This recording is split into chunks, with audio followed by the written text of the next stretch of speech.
Meghan, you're talking bullshit. Will we get to see you back in Australia soon, Meghan? Oh gosh, we'd love to come back. It's brilliant here. They're both lying. They're both lying to the Australian people and the world. That is the only conclusion. Sussex's soap opera has rolled into town. Mr. and Mrs. Grifter are here.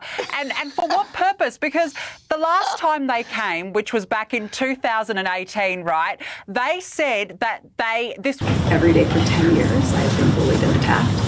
And I was the most trolled person in the entire world. Man or woman. And I'm still here. Meghan, you're talking bullshit. We all know it.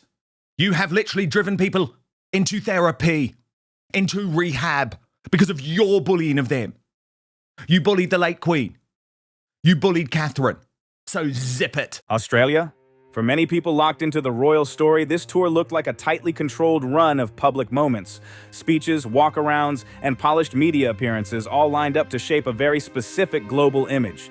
But as clips, interviews, and recorded moments from that period spread further online, the way people talked about it started to change in a big way. Meghan's doing what she does best, making everything about herself. Everything. Everything relates to her. But back to me. Enough about me. What do you think of me? While speaking to youth at a mental health organization, she complained about her struggles. Not because of just one standout moment, but because multiple moments started getting stacked together and rewatched side by side. And right at the center of all that noise was one statement that blew up fast. So this is where things really kick off. And she, on a daily basis, trolls us. The official organisers tagged Sussex Royal into the official post. Now remember, Harry and Meghan have not used Sussex Royal since they were royal. With the Royal News Network posting, do these people know that Sussex Royal Instagram is no longer controlled by Harry and Meghan? Tagging with the Sussex Royal line is just bizarre. But I think it is absolutely planned. During a public appearance in Australia, Meghan Markle told students that she had been bullied and attacked every single day for 10 years and described herself as the most trolled person in the world. That line took off instantly like wildfire. Clips hit social media, commentary pages, and news breakdowns within hours. And once it left the original setting, it turned into one of the most argued over quotes from the whole tour. If you know anything about the truth of Meghan Markle, you know that this is a performance, it is highly scripted, and it is totally disingenuous. Because people didn't just see it once, they kept running it back again and again. They clipped it, replayed it, slowed it down, and compared it with other interviews and public moments from different events. And that's exactly where opinions started splitting hard.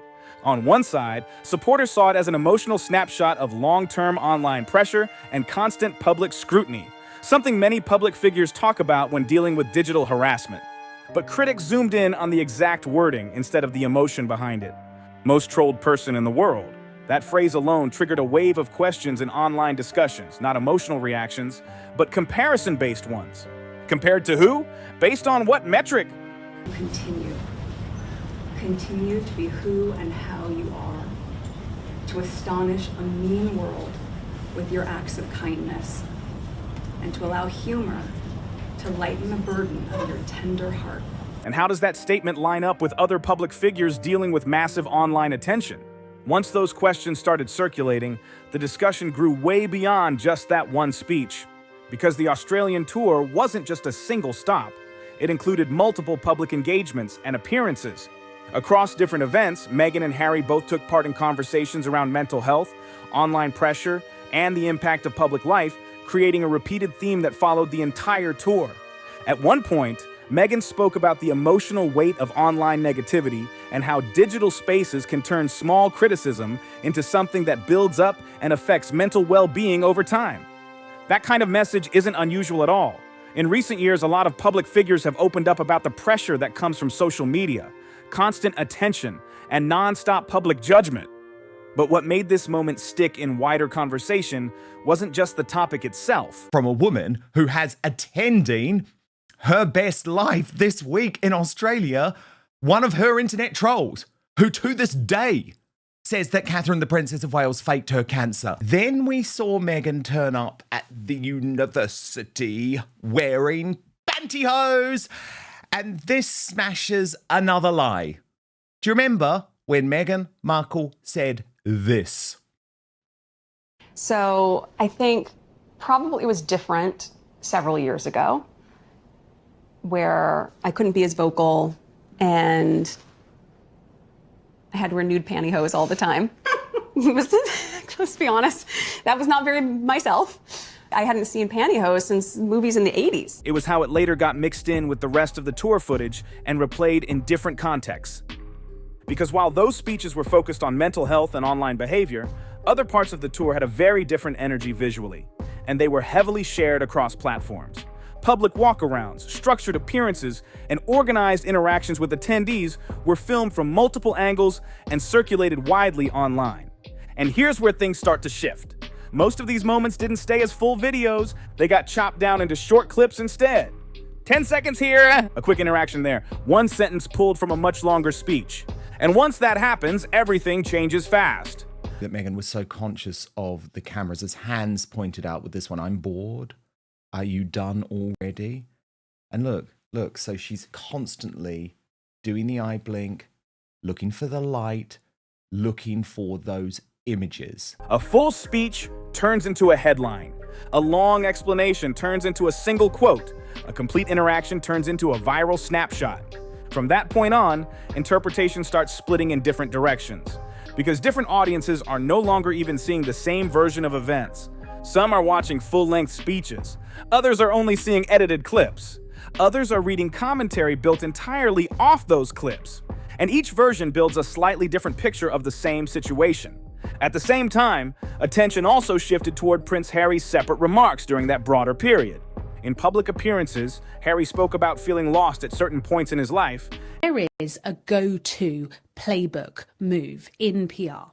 And when you are trying to deflect from negative coverage, when you are trying to shame people into not asking questions, you hide behind philanthropy. And described the emotional pressure that came from growing up under constant public attention. He also referenced Princess Diana while explaining how personal history shaped some of his later decisions, including stepping back from royal duties. For some viewers, these comments came across as personal reflections, honest moments about emotional experience in a very public life. But for others, those same remarks became part of a bigger debate about how personal history gets woven into public storytelling, especially when similar themes show up repeatedly across different interviews and speeches over time. Disrespected this country, disrespected the Queen, and the entire royal family. We don't want you here, Meghan. And we don't want you here, Harry. And once those different interpretations start stacking up, the whole conversation shifts again in a big way. Because at that point, it's no longer just about one speech in Australia, it turns into something wider. How multiple speeches, interviews, and public appearances connect across time and context. They're now calling it Meghan's misery tour, this tour of Australia, because they keep complaining about things wherever they go. And I defer to you because you know the royals a lot better than I do. Yes, she does. She knows one of them intimately. And whether they form one steady narrative or whether everything changes depending on who is watching and how they're interpreting it. Even though Harry and Meghan again lied and said, we're going to fund it all, they're not.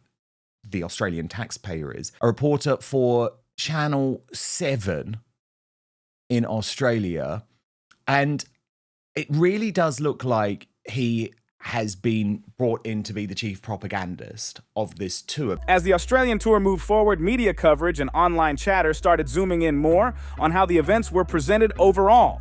Some clips highlighted public engagement with crowds and attendees, showing the more structured side of the appearances. Other clips focused on tone, timing, and delivery style, breaking moments down in a more critical way. And depending on which angle people saw, the same moment could feel completely different. A natural interaction in one video could look rehearsed in another. A full speech that feels emotional in context can hit differently when it's trimmed into a short clip.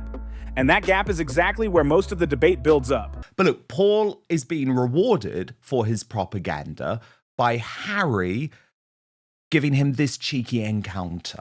Paul, your name's Paul, right? It's Paul. You're still smiling. Are we friends? Yes, we are.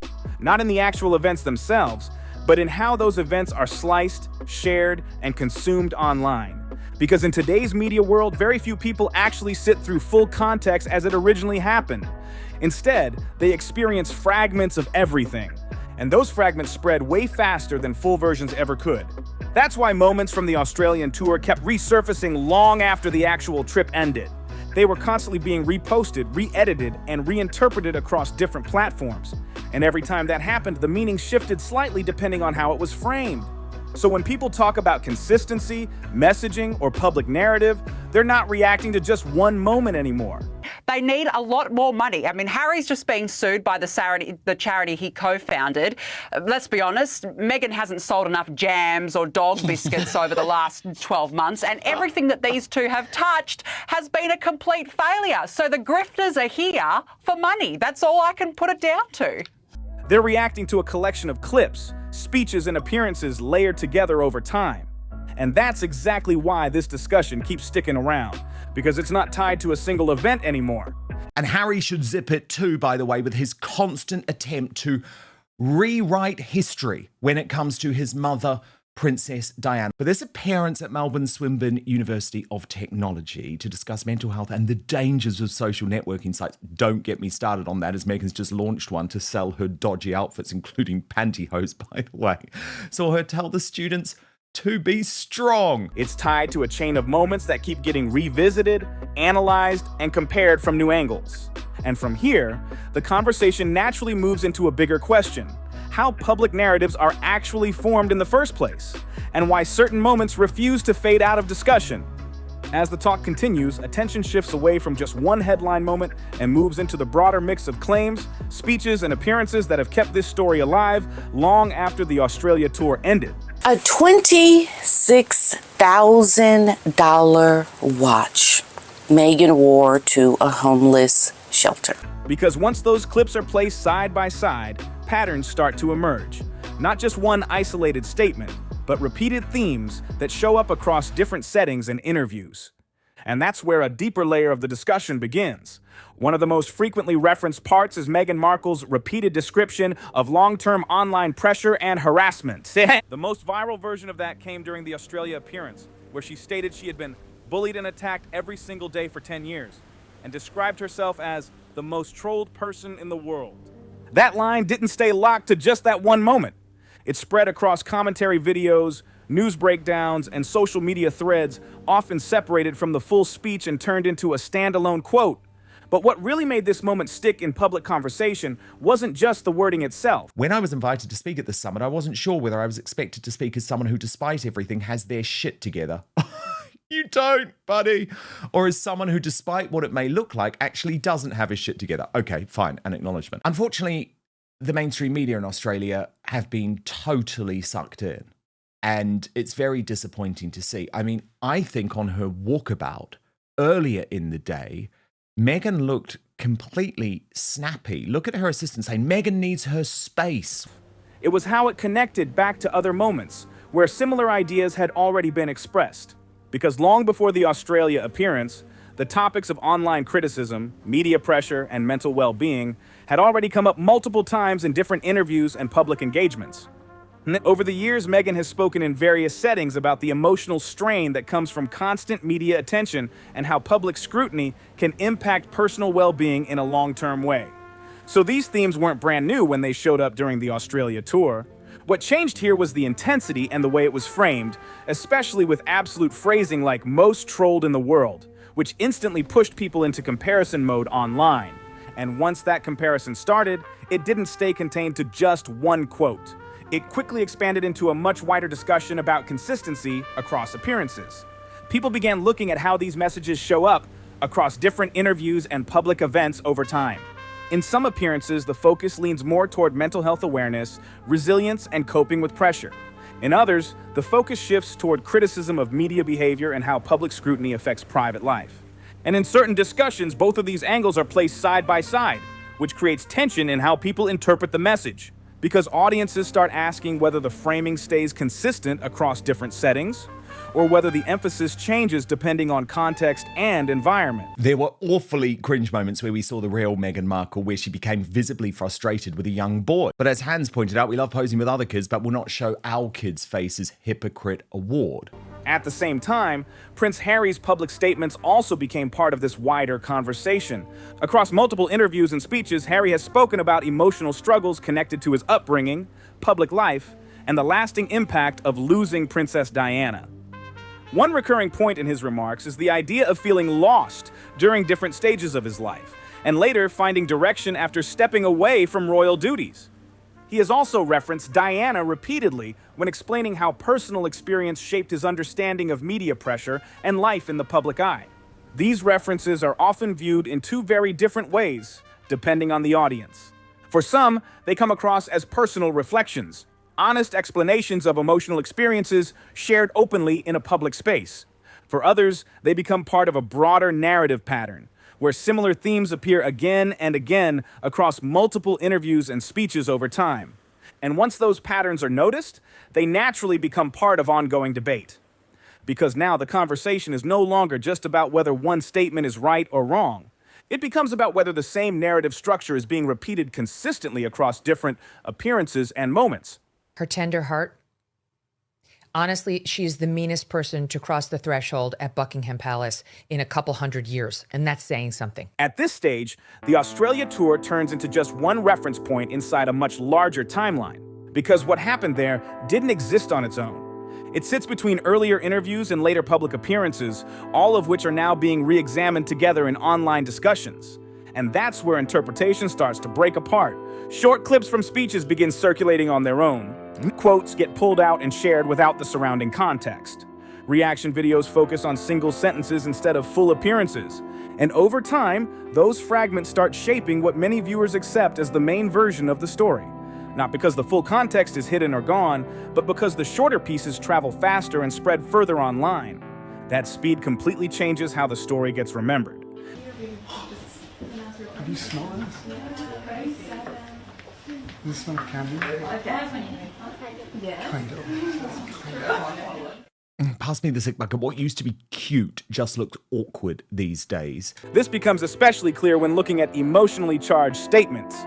Phrases tied to mental health, bullying, and public pressure tend to spread quickly because they hit people on a personal level and feel instantly relatable. But that same emotional impact also makes them more likely to be shared in isolation, without the full speech or surrounding context attached. And once that happens, interpretation shifts away from full context and moves more toward perception. That's one of the biggest reasons the same statements can trigger very different reactions. Some viewers see a steady message about the pressure of public life and the impact of online environments over time.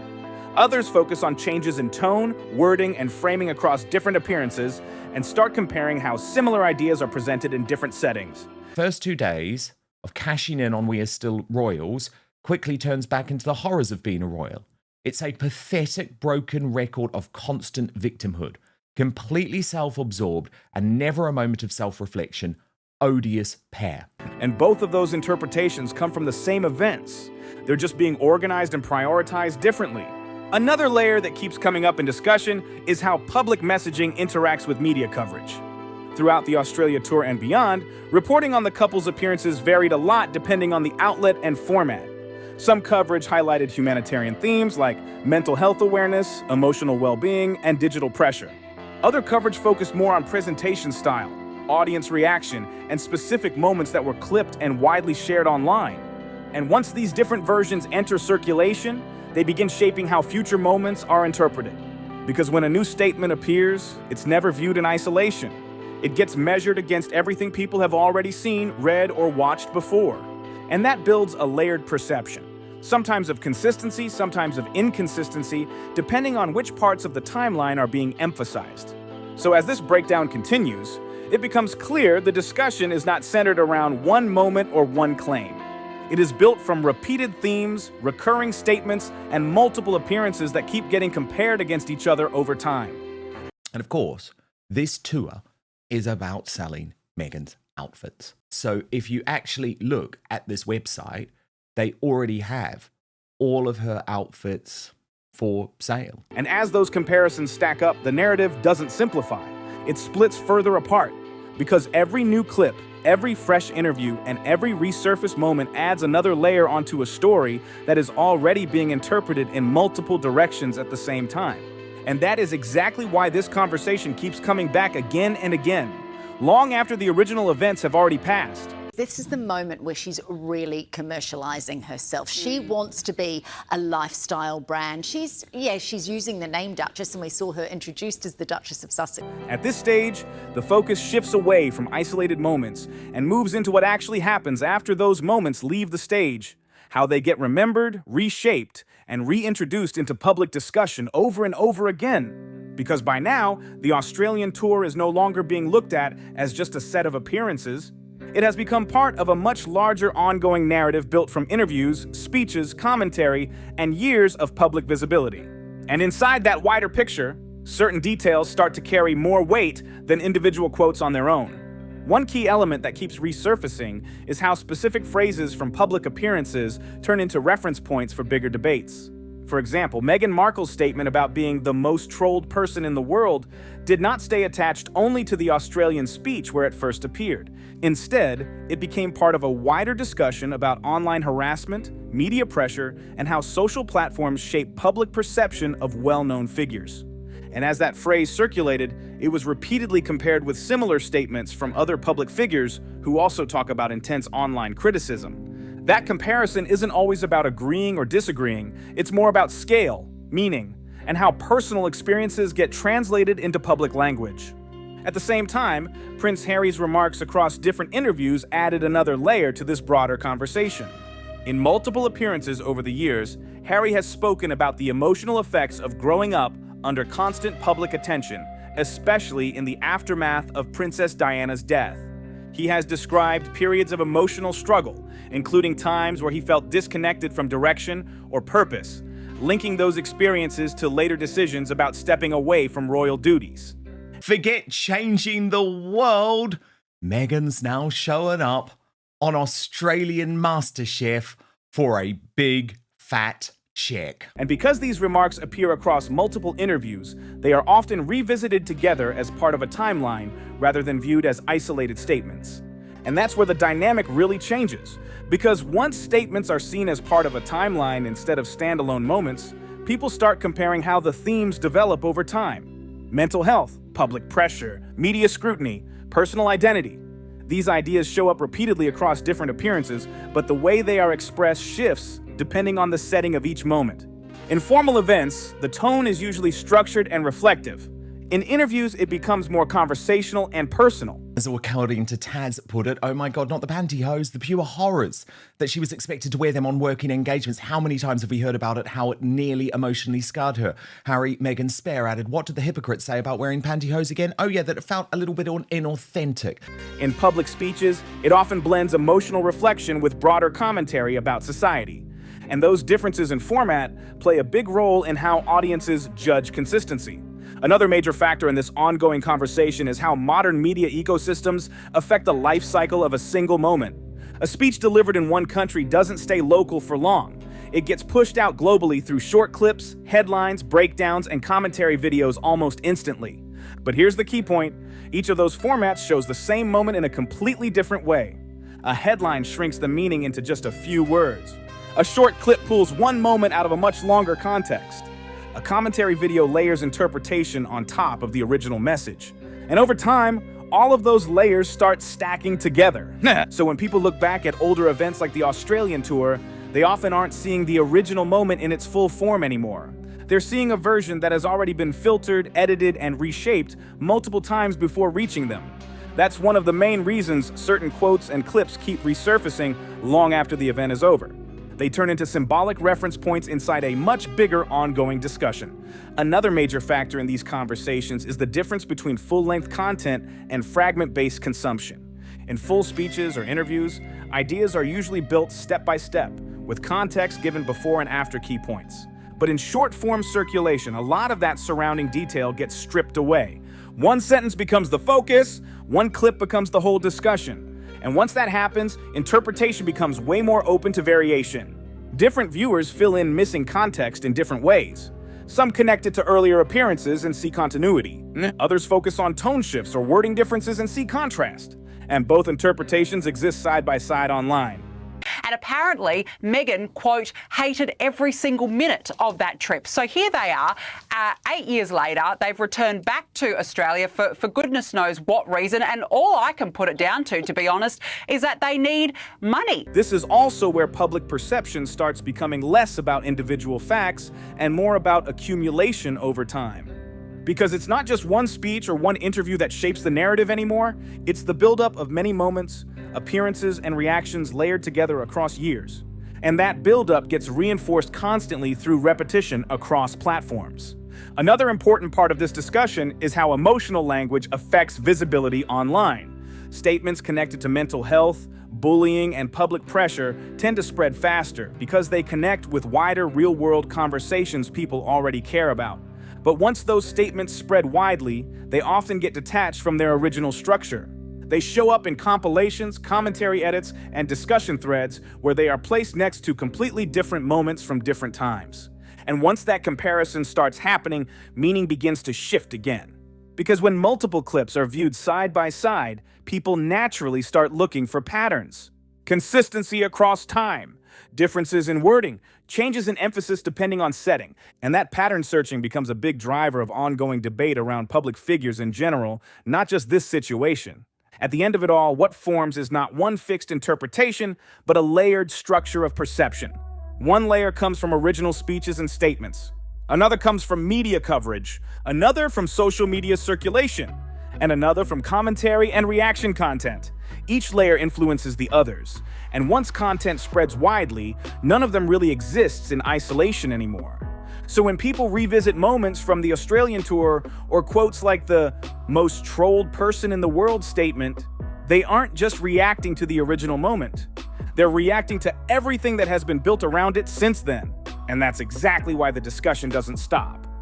Meghan Markle attending a university to drag out this line, but go much further, to now say that she has been bullied online every day for 10 years. Not only that she was the most trolled person in the world. Not because of one single moment, but because that moment became part of a much larger, constantly evolving narrative shaped by repetition, comparison, and time itself.